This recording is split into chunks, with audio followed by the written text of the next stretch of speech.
So, they announced a brand new character-themed Bop-It game yesterday.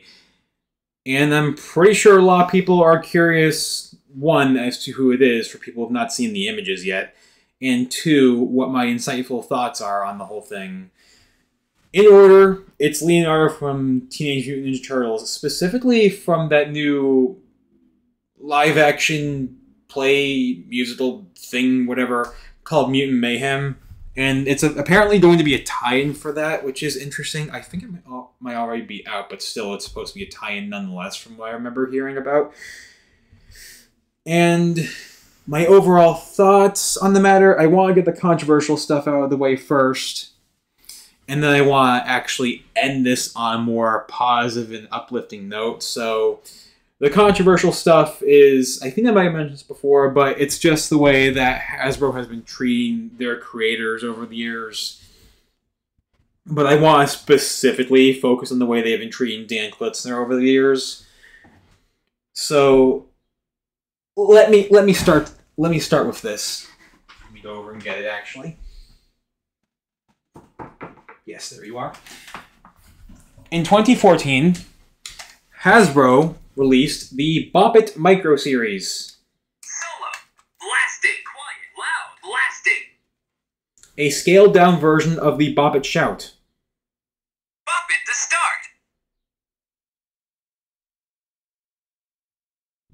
I'm going to sleep. At the time, it was, and to be fair, it still is to an extent, a novel idea, making a much more scaled down and much more portable version of the Bop-It game to take on the go. You know, like if you pretend that all the keychains and even those weird pen things don't exist. At the time, it was a wonderful idea, especially because you can actually play pass it with people. That's actually one thing that I think it was just the pens. I think some of the keychains actually did have pass it. Lacked. But then, 1 year immediately afterwards, something interesting happened. Something very, very strange happened. Well, strange in a nebulous way, at least. Bop-It to start. We got a Bop-It themed after the character R2-D2 from the Star Wars franchise. Bop-It to start.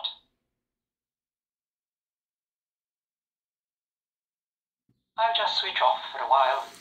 And what happened after that was there was this constant pattern, I guess you could say, that would perceive every single year afterwards. Pretty much every single year. You couldn't go a single year without there being another Bop-It themed after another popular character. I won't be able to, like, for example, swivel my laptop around to show you on camera, but I'll just mention them while looking at them, if that makes sense. But, like, every single year afterwards, like, okay, maybe one or two is fine, but we got R2-D2, BB-8, Minion Stewart, Baby Groot, Chewbacca, Olaf, Grogu, Spider-Man, Darth Vader, and now we're getting Leonardo. Like, I get these characters are popular. That's something that I don't think anyone will argue with me about, but, like, I don't think there's going to be any argument here either that Hasbro is really corporate. They're very, very devious and controlling in how they exploit their creators and their creators for their IPs, intellectual properties, whatever. And they just want more money. It's a very similar process to what happens with networks and the way they treat their creators when they want more and more episodes of cartoons and whatnot. It's a very common thing in a lot of industries from what I remember, from my understanding. But, like, if we're talking about Dan Klitzner and the character Bop-It game specifically, yeah, like once you actually realize that pattern, it really does feel like someone's casually leaning over Dan's shoulder while he's trying to work on, say, another project. Like maybe if he wants to work on something that's not Bop-It for a change, and like a corporate head that works over at Hasbro just casually leans over his shoulder and is like, "It's that time again, Dan. Make another one. Make another one based off of this popular character." And to everyone in the comments, people who haven't played Bop-It before, people who have played before and aren't fans of Bop-It, like, even if you're not a fan, I'm pretty sure that, much like myself, you are going to feel really bad for Dan because, like, the way he's treated by Hasbro is very, very controversial and questionable. Especially because, once again, if memory serves, and hold on, I have to get another piece of reference material out of my drawer, actually, of all places. But the whole taking control over Bop-It in general actually kind of started with the Extreme 2 back in 2002. Like, that's actually known to most Bop-It fans, where Dan started to lose a lot of control over his intellectual property. But it really kind of spiked, if that makes sense, when the whole character plague, as we call it, started. Which, again, from R2 to Vader, and, well, realistically, R2 to Leo. Pretend he's there, if that makes sense. Pretend Leonardo is right next to Vader for the sake of context. But, like, again, even if you're not a fan of or haven't played Bop-It before, like, you really at least do have to feel bad for the poor guy, because Hasbro just wants to make money. And the sad truth of the matter is, that's not the way Hasbro used to be. Like, they used to be very open to letting creators come up with new ideas and new concepts. Actually, that brings me to this point as well, but arguably one of the most underrated concepts that I still bring up to this day for the reason that I want to help make it become mainstream and less obscure. Tittletoes. I've talked about this game numerous times on my channel in the past, and it wasn't to recycle content. Oh, he's running out of ideas. He just wants to recycle content. Duh. No, it was for that reason of bringing it out from obscurity as much as I could, because the end result actually resulted in a lot of people wanting to get one of those games for themselves. And I think a few people who have left comments, I think a few of them actually got Tittletoes games for themselves. But what's actually even more controversial is the way the game was treated.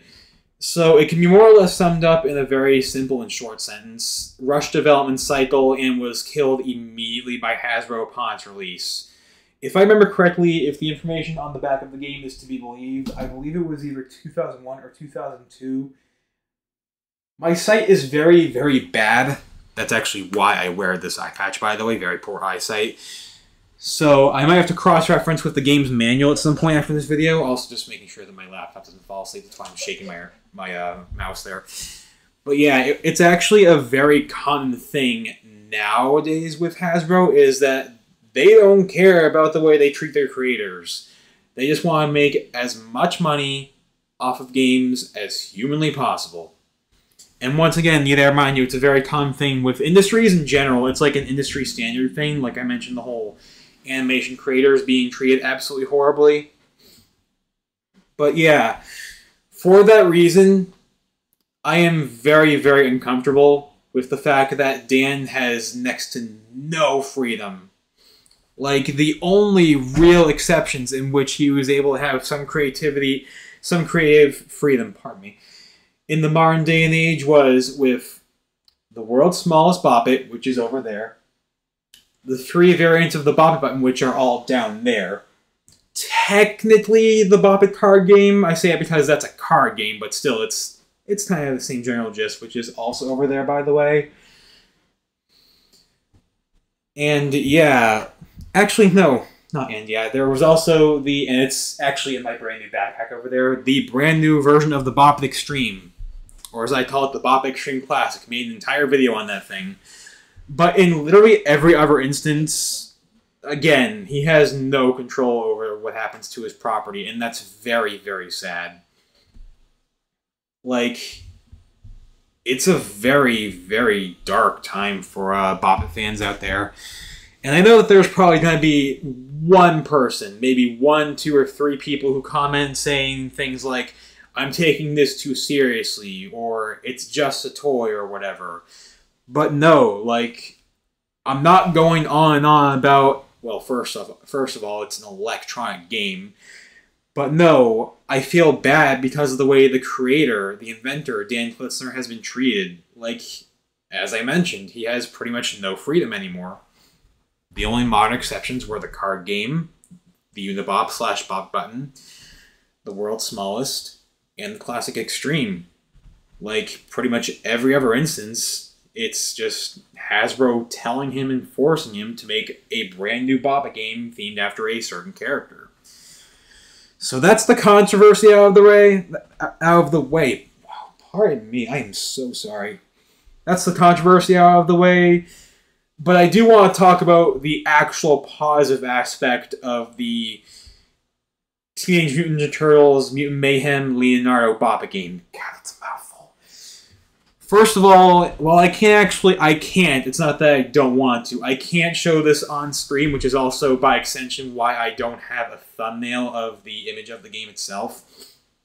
I can't show it on screen because Viacom is kind of really, really iffy with the whole copyright claim thing on YouTube. It's actually why a lot of videos related to SpongeBob have been taken down, because Viacom is evil, but I digress.